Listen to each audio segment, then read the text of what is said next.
keep one alive until the point of death. Okay? So,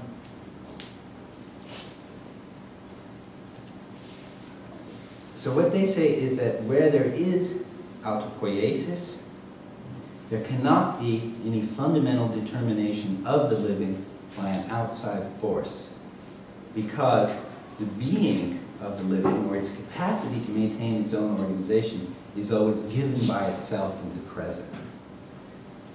In this way of looking at these things, language is not the capacity to obtain instrumental knowledge of living beings, because you can't do it.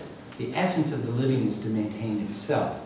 Its essence cannot be sought in a causality which would determine it from the outside.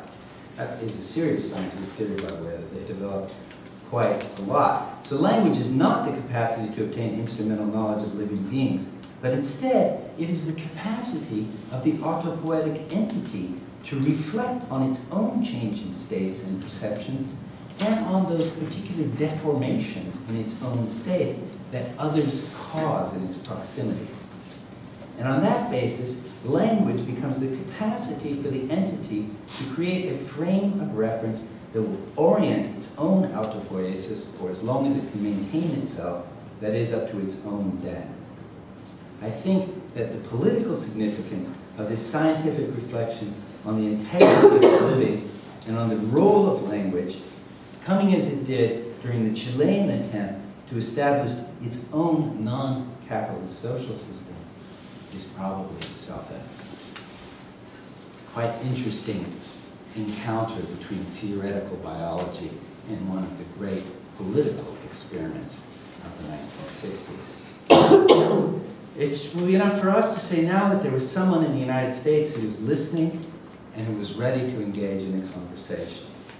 The physicist and philosopher of science, Heinz von Forster, who was born in Vienna and then came into the US just in time to be the editorial secretary of the famous Macy conferences on cybernetics, was a very different sort of cyberneticist than J. Wright Forster, whom I discussed earlier. After making contact with Maturana and Varela and exploring their work, von Forster initiated a self-reflexive turn of so-called second-order cybernetics by insisting on the inseparability of all feedback systems from the mental models of their designers and their observers. He took as his heraldic emblem the alchemical image of two regal crocodiles eating each other's tails, and he was fascinated by the double meaning of phrases like observing systems, which for him revealed the active and creative role of the agency that observes and models any seemingly objective fact, and which only has access to that fact through its own activity of observing and modeling. The activity, therefore, of observing systems itself required the existence of other observing systems. For von Forster, who was a radical constructivist, autopoiesis was bound up with the human being's infinite capacities for making models of the universe. The demand that the observer be taken account of as part of the observed system leads to paradoxes of infinite regress, where it is no longer possible to fully calculate the givens of the system and their possible evolution, because each act of calculation adds a new given to the equation. Von Forster used this disruptive strategy as a way to continually bring the discussion around to the role of the observer, revealing the inherent limitations of what he called the double blind, or the simple fact that one does not see what one does not see. He coined this expression of double blind. He insisted on an ethical imperative, which he stated as, act always to increase the number of choices.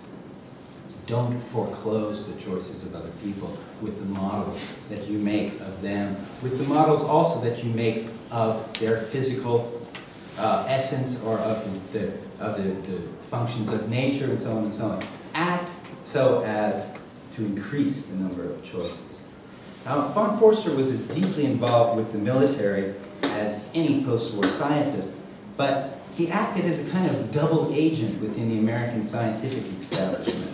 upsetting its epistemological stability and rendering cybernetics in particular at least temporarily useless for any kind of coercive purpose. I think it was a conscious, if unstated, strategy. Here, to end this lecture, is an excerpt from an interview that he gave shortly before his death, where he recounts what's really his basic credo. He was a radical constructivist.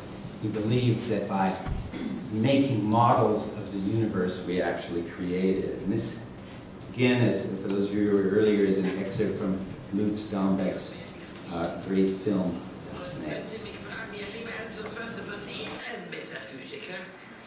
Dann sage ich Folgendes. Es gibt unter den Fragen, die wir stellen über die Welt, gibt es solche, die man beantworten kann. Heinz und Förster, wie alt sind sie? Das kann man beantworten, kann man nachschlagen, Katalog, 1911 geboren, ist erst 90. Oder man kann Fragen, die nicht beantwortet werden können. Wie zum Beispiel, Heinz und Förster, sag einmal, wie ist das Weltall entstanden? Da kann ich eines von den 35 verschiedenen Theorien sagen. Und ich frage einen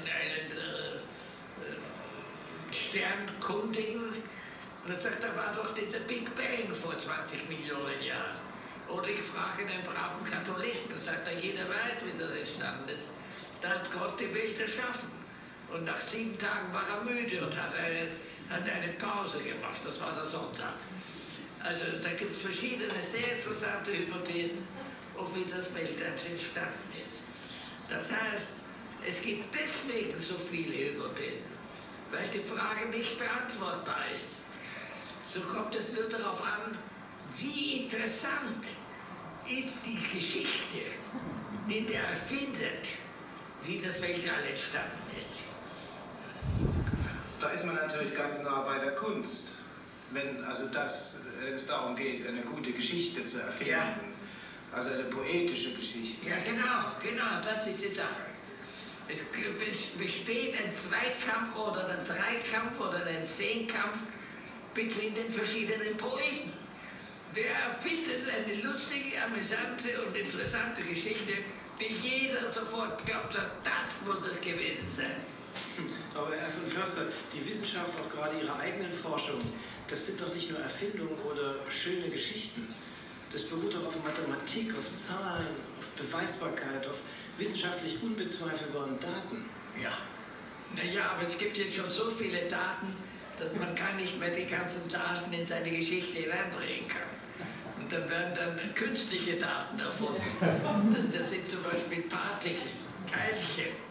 Da werden Teilchen erfunden, die das machen, was wir nicht verstehen.